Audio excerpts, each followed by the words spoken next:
Hey fellow mamas, it's April from According to April here, and today we're going to be talking about a subject that we all struggle with. I don't care if your child is 2 months old or 22 years old, and that's getting your child, particularly toddlers, to follow directions. If you've ever gotten frustrated with trying to give your child a directive and you're just like, why aren't you listening to me? I don't understand what's going on. Don't worry, you're not the only parent going through this. This is something that I struggle with as well. And that's why today we're going to have a conversation about it. I'm going to be sharing some practical tips that have helped me understand why my child might not be following directions, and also other practical ways of getting my child to follow directions. And I hope you will find these tips helpful for you as well. Now, the first thing before we go over any of this is to make sure your child doesn't have any cognitive or speech delays. That can be another reason why your child might not be following directions. I wanted to put that out there just from the beginning because sometimes our children can have learning disabilities, and that's one of the reasons why it might be hard for them to follow directions the exact way you want them to. So keep that in mind, that if your child does have some type of learning disability or delay, that could be a reason that following directions might be a struggle for them. But outside of that, even if your child does have a delay, these are some practical day-to-day things that you can apply to your child to help you better understand why they aren't following directions and to get them to better follow directions,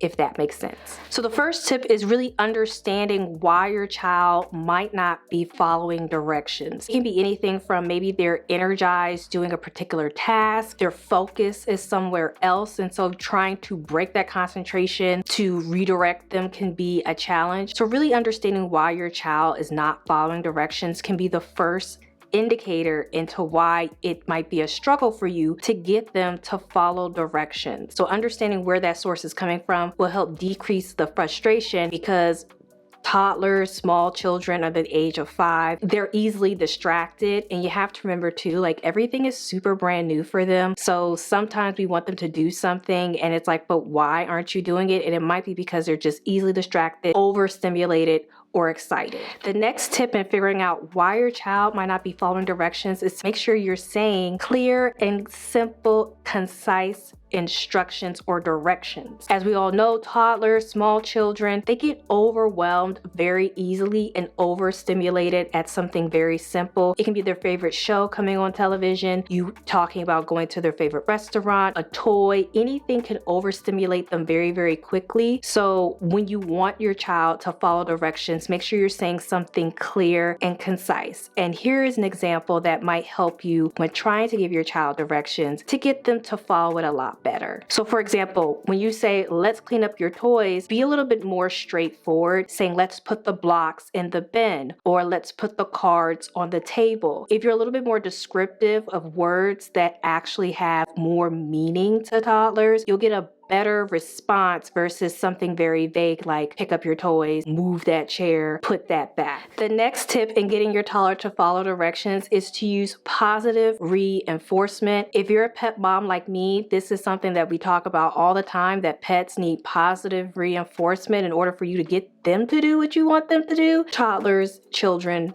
exact same way. Even some adults.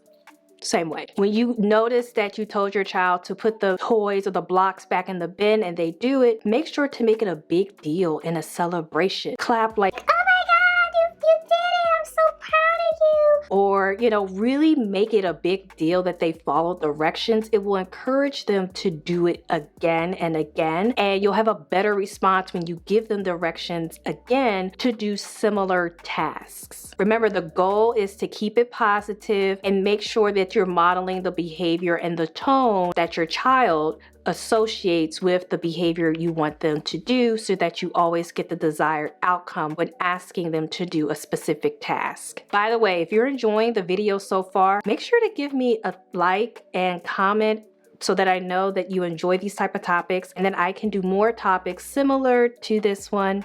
Let me know. The next tip in making sure that your toddler is following directions is to create a routine. This is something that even pediatricians really, really strive for, that children need structure. They thrive off structure. So something as simple as every day when your child wakes up, maybe telling them to put the toy on the bed. With that association, it helps them to create a routine of this is what they do every morning. It also helps them to start building a cadence of this is what is expected of me. So if you ask them to do a certain action or a similar action, they know what to do. Also, when they understand what's going to happen in their day through consistency, they're more likely to do it without you having to ask them or making it a big deal, because children like things that are familiar to them, and things that are similar and familiar, you get a better response, because to them it's, oh, I know to put the teddy bear on the bed, so if mom asks me to put the teddy bear on the chair, I know how to do that action. And remember, all of this is not something that's going to happen overnight. It's going to take consistency over time to really nail it, especially if you're building a new routine with your child. Moving on to the next tip, and that is to offer choices. If your child has a speech delay or some type of cognitive delay, this is something that the speech therapist will tell you to do for your child. I have a whole video about my experience with speech delays and speech therapy that you can check out here, just so that if you want more information about how to delve into any child that might have a speech delay, or if you think your child has a speech delay, that's something to look into. But offering choices is going to be very, very key in your child's development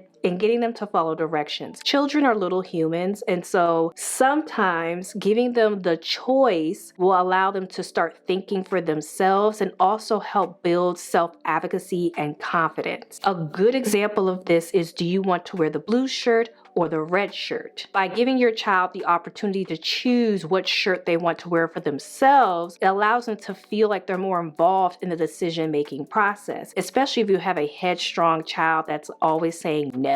Allowing them to pick between a red shirt and a blue shirt allows them to feel like they have more control over their autonomy and what it is that they want to do. This is another great way of kind of tricking them into doing something, because at the end of the day, they have to put on a shirt. So it doesn't matter if it's the red shirt or the blue shirt, they're still following the directive that you gave them. At this point of the video, we've talked a lot about trying to make sure that your child is following directions. But if you're struggling in areas and you want a little bit more assistance, don't worry. I have a freebie for you, and it's the 4 signs that your child might have a speech delay and that you need to get it checked out. A lot of parents, especially new parents, if you've never experienced having a child or yourself having a speech delay, you can be wondering, like, are they autistic, or why is it just so hard to get them to do what I'm asking them to do? And it could be that there is some delay or developmental cognitive issue that you want to get checked out. And so I created a checklist because as a mom, I've personally struggled with speech delay. So I know all the signs of what it takes to ensure that your child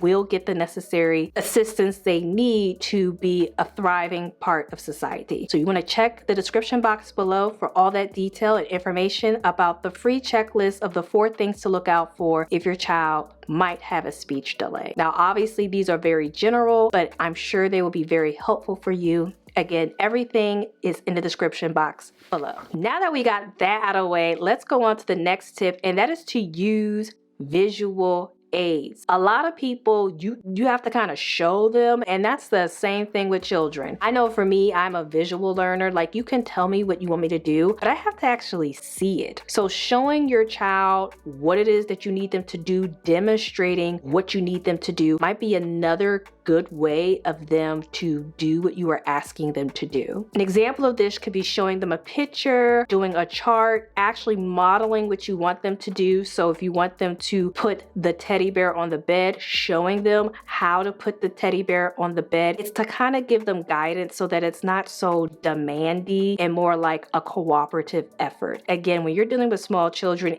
you can feel like you're constantly like, oh my God, they're like beating me up. But making it more of a collaborative effort, you will definitely see the results when showing visual aids. To recap everything that we've discussed so far, these tips aren't meant to fix the problem, but to help give you a guide into getting your toddler to follow directions more efficiently and for you to cut down the frustration so you're not constantly yelling at them, which will create better communication between you and your toddler. No, I'm not a medical professional, but I am a mom who's had speech delay and whose child also has a speech delay. So these are just tips that have helped me and my family get our child to better work work with us when it comes to giving a directive and us needing a result from him. If you found any of these tips helpful, make sure to like, subscribe, and comment below your experience with how you've gotten your child to follow directions, especially if they're in that 3 to 5 year old age group. Let's chat about it in the comment section